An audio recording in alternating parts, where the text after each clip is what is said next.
do this in English now. It's such a great honor that you came all the way from the US. She's a former college teacher of mine from about 10 years ago, and we kept in touch every once in a while. We kind of emailed a little bit. And I'm just so glad you had a chance to be here for this topic of making, because I had to think of you and the surrounding you work in, the ACAD, where I had the pleasure of studying for one semester, in mind immediately when we were planning this conference, because it's probably the most interdisciplinary setting that I've ever experienced. And I just wanted to bring some of that vibe here, because this conference and all the symposiums of the past 10 years have always been about interdisciplinarity, and I feel like this reflects well. So thank you for coming all the way. And so you know now, to let you know who I'm talking to, this is Vita Berezina-Blackburn, creative technologist. I picked this up from the bio you gave me. We already talked about the term a minute ago. And you're also a visual artist working with animation, motion, performance, capture for research, mediated performance, film, virtual reality applications, and video installation. Her works were featured at places such as MIT Museum or film festivals such as Anima Mundi and Dance on Camera, among many others.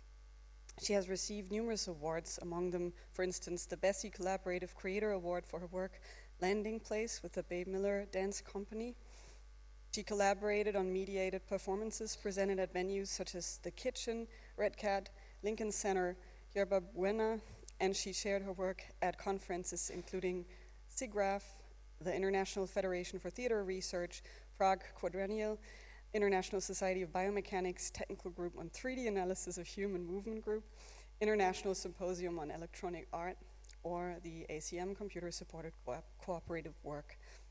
Recently, she collaborated on the development of National Institute of Health and Ohio Med-TAP funded virtual reality training simulations for first response medicine and social work.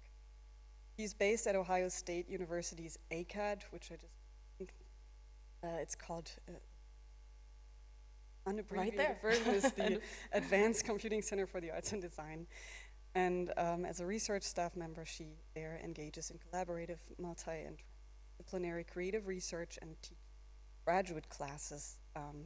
Yes, I think the biography already reflects the interdisciplinary type of work that you do, and I'm very much looking forward to your keynote now on your work with motion and performance capturing, as well as on the interdisciplinary at ACAD. Enjoy, and thank you.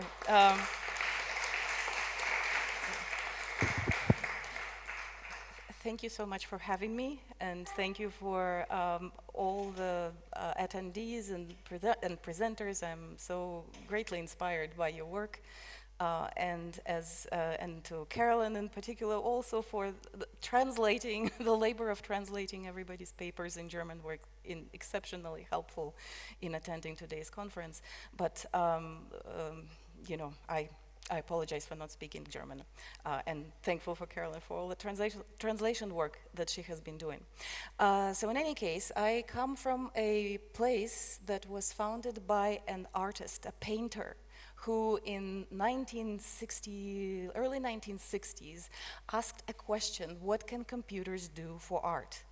And you know, as a modernist painter, because that's who he was, he began this journey by asking questions about what is it like to draw in three-dimensional space? What is it like to experience the progression drawing as a time-based media, as animation that develops over time? What is it like to, speaking of randomness, what is it, and chance, what is it like to invoke computers' ability for randomization to create this powerful representation of, that's called Random War, 1967 piece addressing those whose lives were lost on the battlefield. Even in his, or in the center here, it is actually arguably the first computer-aided three-dimensional object that he created in 1968, working with a mathematician to design custom algorithms and using punch cards and milling machines, and you know, to create this surface curvature that we now experience so much in various design elements. He continued his work to the end of his life. Despite the fact that in early 2000s, commercially available software was already capable of rendering glass in virtual glass, he continued working with programmers to fine-tune the algorithms to fit his artistic visions, and continuing the quest of modernist, form, line, and color exploration in 3D space. One of his last pieces there on the right in 2022 was created just a few months before he passed away. He passed away about 4 months before he turned 100 years old, and to his last days he continued to be engaged, active, intellectually, stimulating in conversation. Just an amazing person who is a huge inspiration and has always been such for all of us at ACAD, which he founded in 1987 after he first worked with computer graphics as part of the computer graphics research group established in the late 60s. The group received funding from National Science Foundation, but it was so anomalous that the foundation themselves asked him to not broadcast it too much because, it's art, right? Art and computers and science, what can they possibly have in common? But over the years, these icons represent over 200 projects that were developed at the center just in the last, 25 years. And, the sort of what they have in common is computer graphics, but the format varies from animation and games and VR and mediated performances and software and computational analysis and all kinds of formats, and bringing together this massive variety of disciplines, either for one-time engagement or for continuous work, and engaging students, faculty, staff, visiting artists, our alums as well, learning through making and collaboration. So we do teach some formal classes, but mainly the main learning and the main excitement happens around specific inquiries and projects and collaborations. We welcome students of all levels of expertise, and sometimes it's an opportunity to share not only the experience of making the project, but also learn a little bit about people from other disciplines while working with them. We offer hands-on technology and reflective classes, but also workshops and sandboxes. And as part of those experiences, engaging with methods such as rapid prototyping and storyboarding, iterative design, concept development, theater devising, provocations. When we were discussing in the last panel, Jakob's exercise with Kurt-Schwitters' AI, sometimes you need something to provoke you, and whether you agree with it or not, it becomes food for thought and for evolution. So it has a particular value. We also try to address a need for multisensory experiences as not only part of accessibility, but also to address the fact that we are, we're humans, we're whole beings, and we have multiple ways in which we exist and live and experience the world. So motion capture has become part of ACAD in 2001 when the college gifted us the system. Actually, I'm not sure how the funding came through or who sponsored this wonderful development, but we received a broad mandate to support work and research and creative activities coming from multiple disciplines. So to give you just a little bit of context, motion capture these days is a growing field. It has the technology development was primarily driven by the needs of biomechanical motion analysis, animation of characters and virtual agents. But then there are other types of motion analysis that are being engaged in motion capture, such as Laban, clinical robotics focus, computational, and more.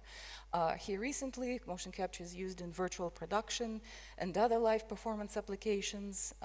And then there's this unique opportunity to use it in context when one needs to experience a virtual self that is different from their physical self. And I will talk a little bit about those, those projects. But the challenge that lies within that is when you capture the data, you are you separate it from the moving body, and it becomes invisible, not only because it's a stream of data, but also because it happens in time. And anything that happens in time can only be sort of perceived as a sliver that, which you can observe at any particular moment in time.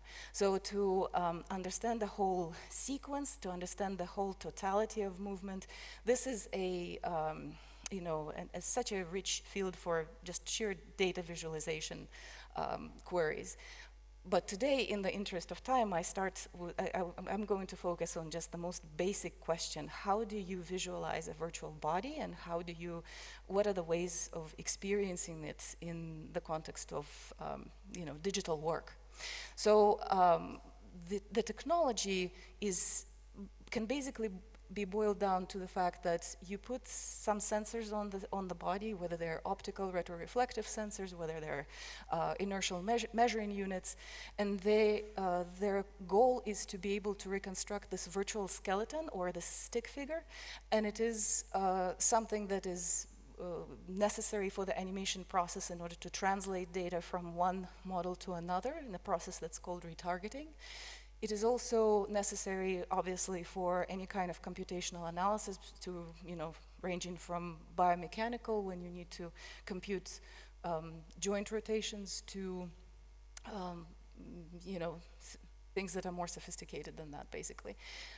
Here in Germany, in Max Planck Institute, the research on the markerless motion capture has been really exciting and robust, and in the recent years they've really achieved not only a quite high level of sophistication in producing this kind of virtual skeleton, but also in capturing the human body itself and arriving at a set of reusable parameters that inform about surface deformation, and that includes muscle and skin and clothing. So as kind of necessity for this work, the clothing has to be very form-fitting. But then there's also, once we talk about virtual skeleton, there's also an amazing amount of avatars that are free or commercially available, and they range from very stylized and simplistic to hyperreal. So the question, though, is do we have enough to basically visualize all aspects of movement that are meaningful for researchers coming from different disciplines? For example, in recent years in academic institutions, motion capture is growing sort of practice within historical and cultural heritage preservation. And so when we talk about preserving movement of Native American performance that work with these incredibly rich costumes, not only by wearing them, but also by activating them in particular ways, by specific movements in their bodies that can be hidden and not very noticeable otherwise, the question becomes, let me just play this little video. Oh, sorry, I have skipped. Is it playing?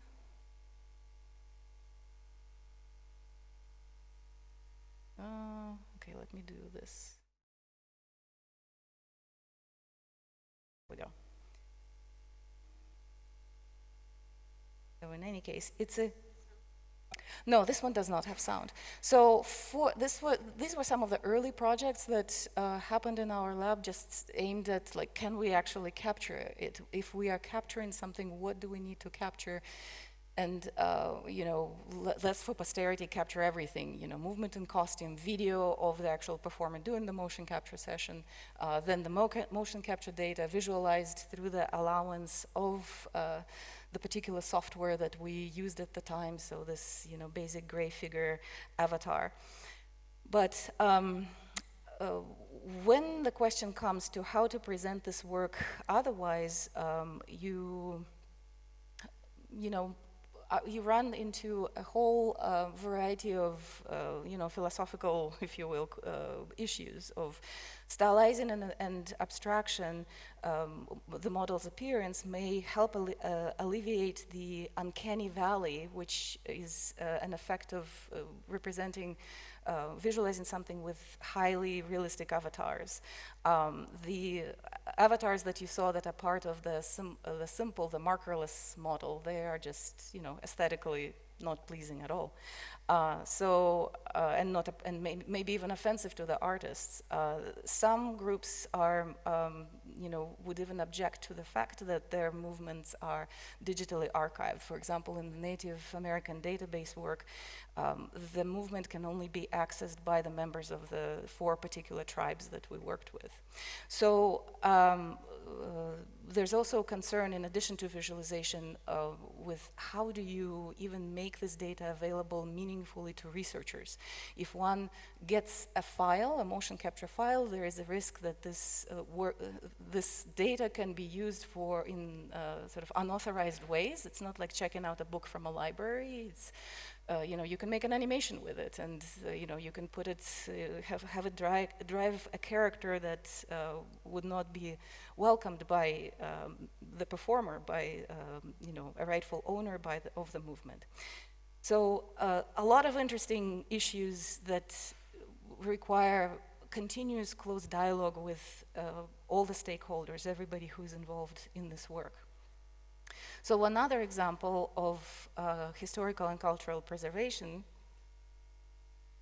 is actually the first artist that we have captured, first performance artist that we captured at ACAD. It's Marcel Marceau. I'm curious, European audience, young people, how many of you actually know who Marcel Marceau is? Can you raise your hand? Wow, okay, so it is an international phenomenon. Marcel Marceau is the mime artist who has put mime on the sort of international stage. He, made mime arts part of, everybody's vocabulary, and had huge influence on the practices of theater physical training, and also just an amazing person on many different levels. So one of our professors in the Department of Theater has brought him to Ohio State. She was his student and his personal friend, and only she was able to convince him to give motion capture a try, and to develop the trust with the group of researchers involved in this process, to not sort of betray his wishes to sort of not make vacuum cleaner commercials with his movements. But as a result of that, for about 10 years, his data was kind of locked, and it couldn't be used for, or even viewing it was problematic at the time. So in about 10 years after that, or even 14 years after that, Janine Thompson, this professor, has proposed an idea of making a play that would be devised by students. Does anybody, now another show of hands, do people know what is a devising process is in the context of theater making? No? So this is actually has been incredibly influential in our group, but it is a process where the script is not written ahead of time. It is developed in collaboration between the director, there may be a dramaturg, a writer, but everybody kind of plays equal parts in making of a theater play. So this experience that was proposed by Janine would be relying on students to come up with this body of work that reflects on Marceau, the teacher of mime, but also a human being with a interesting life story. And in the context of this work, we thought we would have the students re-experience the data that was captured 10 years ago. Marceau has passed away by then. and see how, how they can engage with that. So the students were able, I'm going to actually skip here, the students were able to have, I'm pointing at the image in the center there at the bottom, the students were able to learn the adagio and Marceau's signature mime techniques and then perform them while viewing the digitally projected performance of Marceau, and then maybe even compare their own performance. Sometimes they would perform in mocap, sometimes outside of it, and then develop work that, we put motion capture system on stage. It was live tracking. It was one of the innovations of the system that we got at that time, and the performer that you see there on the right has optical sensors integrated in her costume, and is also playing a character that comes from Marceau's body of work. Not only he was a mime artist, he was also a painter, and we brought his visual style into making virtual scenography as well, so the projected media had sort of the sensibility of his painting, but this is his stage persona, little person called Bip, and so his, this character is always in costume, and the optical sensors, optical markers are integrated on the surface of the costume. But then we had another student create this virtual dialogue with when he was performing live on stage and interacting with the recording of Marceau. He wore his costume on top of the mocap suit and then just took it off for the scene, but just to give you a sense, this is what it was.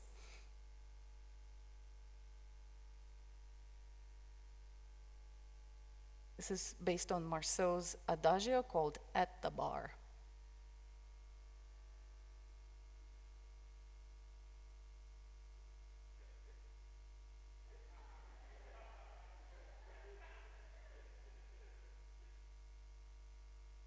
One does actually have some audience reaction.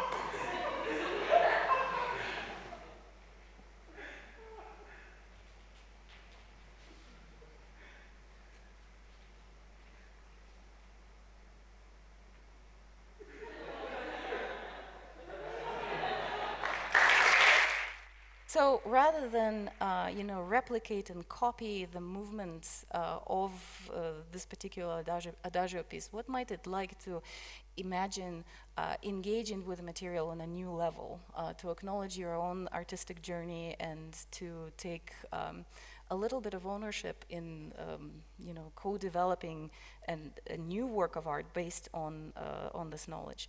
Since then, we've also, I'm going to actually that one. We have also, because this is actually Marceau in 2001, back on our mocap stage. This is this performance, this is its visualization in, if you just look at the trajectory of the markers. But then we were able to put this in VR now and allow the students to view the data from multiple angles, and the transparent figure would allow people to read the movement much more clearly, whether they're behind or in front. The students were able to learn the adagio, but then put on a VR headset and practice a little bit and seeing how it actually unfolds in sort of three-dimensional life-size set. And then afterwards, they recaptured this movement, and it was just part of this learning experience, like literally learn how to perform this adagio. But then the things that we noticed, observe the center and the right figure, and notice that they move much closer in time. So after VR, most of the students were able to actually get a better sense of timing, which they were not able to quite get from a small video. And it was also much clearer which gestures are happening on what side of the body. I looked at this data for 10 years and showed it during demos on screen, and it never occurred to me that Marceau was actually left-handed, because once you view it in 3D and follow behind him, you will start seeing just how many gestures he performs on the left side of the body. And then, of course, I asked, and it was confirmed. And of course, now because we have now we have XR, and we don't have to, have the learners go blind and run into physical objects while putting VR headsets on, so we can just contextualize it in our sort of everyday space. And what you see behind there is a little glimpse of into the world of ACAD and all the students who are working on different projects. So we got so excited about working with VR and motion capture that we decided to, this picture ended up being really blurry, I'm sorry about that. But we ended up collaborating with another theater professor who's actually acting in this case, and his back is turned towards us, Alex Alashevsky. And I offered this open-ended experimental course that was entitled Performance and Narrative in Virtual Reality. And the idea was that we're going to use live motion capture to help prototype either live plays that involve live actor as virtual avatar, but then also to use this process as potentially prototyping interaction with characters in games or an open-ended, just immersive environment type of artistic experiences. And we had several students who created very interesting pieces, and a lot of interesting discussion happened around that. But the one piece that really kind of stuck out with this was created by Dreama Cleaver, whose picture you see on the right there. She was a design MFA student, but also a caregiver to her mother, who lived with dementia for many years. And as a visual and performance artist herself, Dreama wanted to kind of document and communicate that experience, because she was incredibly frustrated with how the doctors could not relate, could not understand some of the symptoms and behaviors and just difficulties of living and caring for a person with dementia. So the actual experience was about a 20-minute series of kind of episodes from the life of a person living with dementia and their caregiver. When a person would come to experience this, they would put on a headset and they were given a choice who the live actor would be. And you basically could designate them as your family member or your friend or somebody else. And then the improvisational actor who wore the markers were actually acting, or the, in this case, HTC Vive trackers, was actually acting as a live avatar. So I'm actually going to play this, this video that may give you a little bit of insight. It's so hard to document these things, but this will hopefully give you a little explanation of what this is. So Dreama wrote a loose script, and the live actor could improvise based on that. But the audience member, the person wearing VR headset, was able to. And this is actually something that I will unmute and... I'm going to go make your bed real quick. If you can just put that stuff in the sink, that'd be great. I'll be right back. It's like, can you please clean off the dishes off the table? We just had a meal, So the physical actor is standing right there, but we can hide him in VR, and the person goes and cleans off the plates of from the table. And when he turns around and sees the caregiver the next time, the plates are there again. I mean, he just cleaned them off, but you're there again. So this, in our mind, would simulate the experience of confusion and frustration of sort of losing cognitive abilities that will allow you to really track what's happening in your real life. Mom? Yeah? Mom,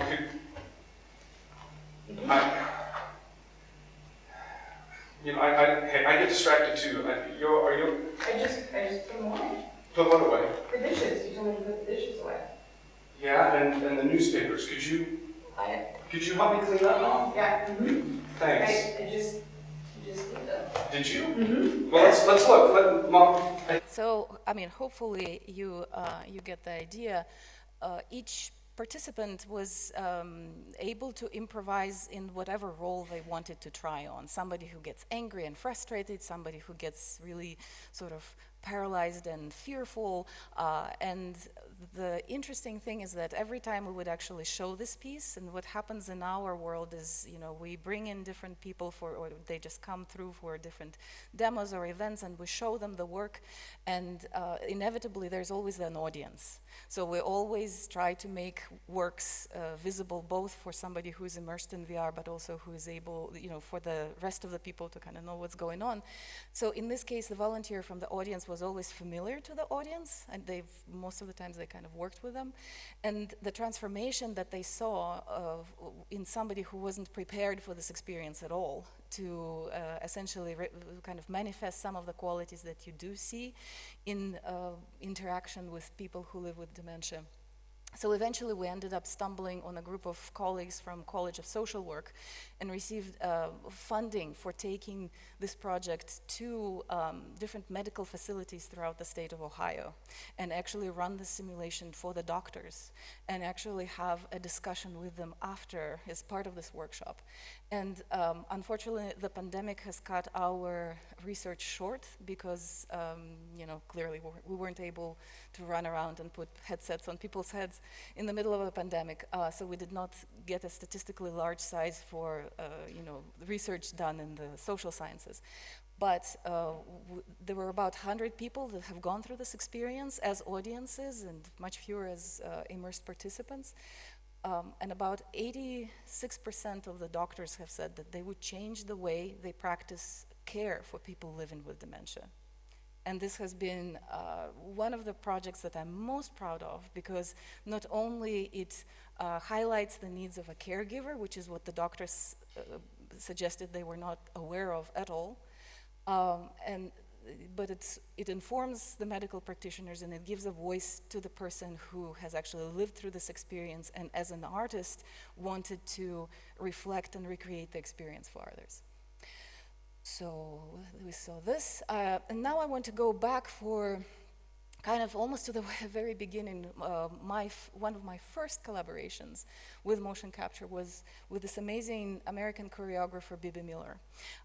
We worked in a series of artistic residencies with motion capture sessions. At that time, it wasn't live motion capture at all. We could record, and then, minutes later, we may have, dots, moving dots representing, dancers. And, months later, this virtual skeleton would be ready, and you can actually do some visualization. So as an artist, I was incredibly frustrated because I always felt like I'm falling behind in the dialogue with the dancers.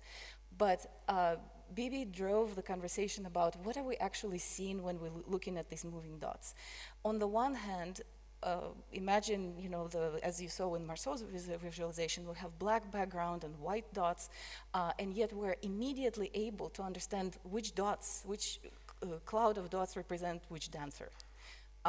And yet we could not see the weight of their bodies. Somehow that was kind of erased in this visualization. So, and weight is incredibly important. Many dancers that I've worked with since, have always, weight is a big, and what happens with the shift of weight in the process of moving and choreographing is also incredibly important. So this was one of those times that made me think of, well, what is the actual value of visualization for, this particular field? Fortunately, in working with Bibi, we have I was really delighted by the fact that her work was not grounded in very specific sort of dancer terminology and concepts, but it was very poetic and very philosophical. For example, the landing place, which is the piece that we've developed over the course of 3 years and showed in 2005, the concept of landing place is this idea of coming to an unfamiliar land and slowly gaining your perspective and your place within it. So it's something that you clearly cannot just sort of confine to verbal descriptions. It's something that you can try to experience. And these are the kind of things that Bibi sought to explore in her works. There was another piece that was called Necessary Beauty, and it was the idea of, we all need a little something in our everyday life to be able to uplift and reset. But the concepts that were driving that piece were fleeting clarity and unseen influence. And of all things, what we talked about was dark matter. Back then there was some new research that came out about dark matter. So that was very, very interesting and very inspiring. So in this work, we thought that the best way to kind of think about the visualization of this movement is to tap into some sort of archetypes and metaphors of a place, you know, a landscape, a tree, an element of nature. So motion capture here drives the movement of this milkweed that you just saw, or this little community of villages, or in a village someplace in the mountain, or movement of dancers here is integrated in the branches of the trees. And then sort of camera explores the, this virtual scene. And then there's the flock of birds that when the camera, this is 20 years ago, so not terribly sophisticated visuals, but you get the idea that when you look at it up close, you experience the sense of flight, but at a distance you see a moving figure. So not only this project, created this particular body of work, but then years later we started talking. We were part of another project, a bigger project that looked at multiple choreographers and their ways of working and their ways of communicating. One of the things that I was excited to help visualize is the concepts of storyness, which is Bibi as a choreographer would often engage with. And it's this idea of not quite the story, it's not quite the narrative, but kind of like if you were to walk by this room right now, you would look and you would not maybe know exactly what's going on here, but you would get a basic idea that these people here are in some sort of exchange, and some people may be, more removed, and some people are more engaged, and so on. So these are the kind of things, the very human, very fragile, and very fleeting, that she was interested in. And I thought that.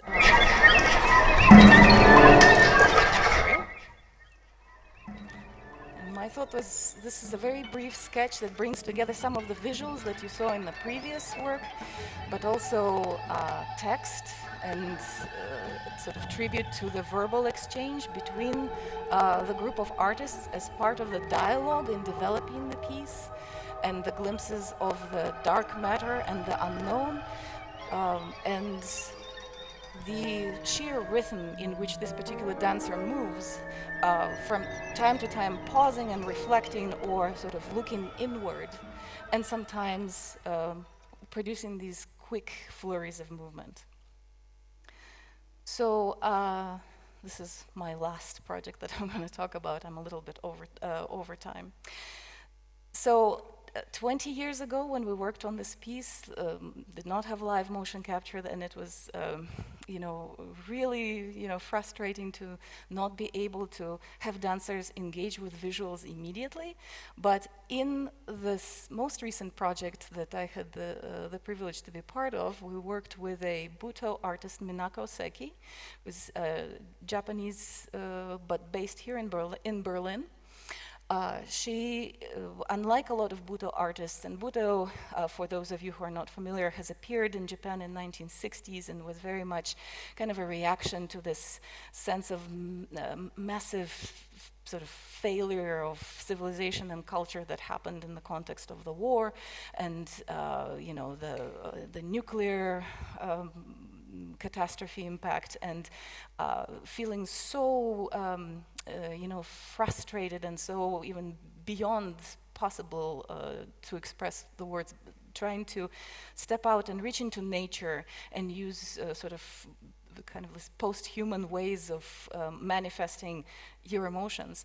And Minako's method encompasses both ways of choreographing, but also ways to address well-being, mental well-being, physical well-being for dancers.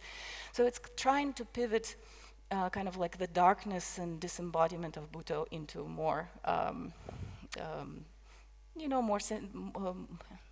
more synergetic and more holistic type of experiences. So in this work, we've worked with some very specific, and she also wrote a book where she uses she worked with an artist to create illustrations for some very specific ways in which dancers can move. For example, thinking about engaging the base of their neck and their hips, or being suspended upside down. So we have, these visuals now are actually possible to interact with in real time. And so this is a workshop where the dancers are able to interact with a milkweed from the Bibi Miller's piece. I did that one because I was so excited that 20 years later I finally actually am able to do these things in real time.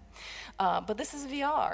What is it like to be surrounded by a sea of moving milkweeds? And one of the choreographic techniques in dance is contact improvisation. So any point in the space around you can be a trigger or stimuli for particular movement.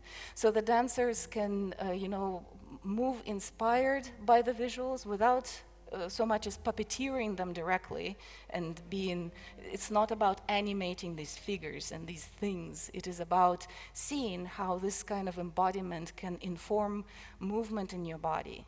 When you see an object that represents some aspect of your movement, if it has this certain metaphoric quality, you don't have to get instructions on, I want you to stand straight and lift your arms and so on. The metaphor immediately suggests how you can move in the context of this work. So I want to take this all the way to the end because, again, some of the most important things in this work is play. So here, pulling each other's virtual tails. So again, this is very much an ongoing work, and part of it may be inspiration. We have now used this material and this methodology in teaching dance improvisation. But my hope is that, in the process of our exchanges and dialogue, it can be offered as part of, physical therapy visualization, right? I mean, it is, again, people who have to go through physical therapy often complain how monotonous and repetitive and boring it is, and as a result, people don't do physical therapy enough for the particular conditions they need it for. Something like this may or may not be relevant and interesting. I don't have the answer to that yet, but this is kind of the spirit of this work, to, in the language of theater, improvisation, to say yes and that's all I have.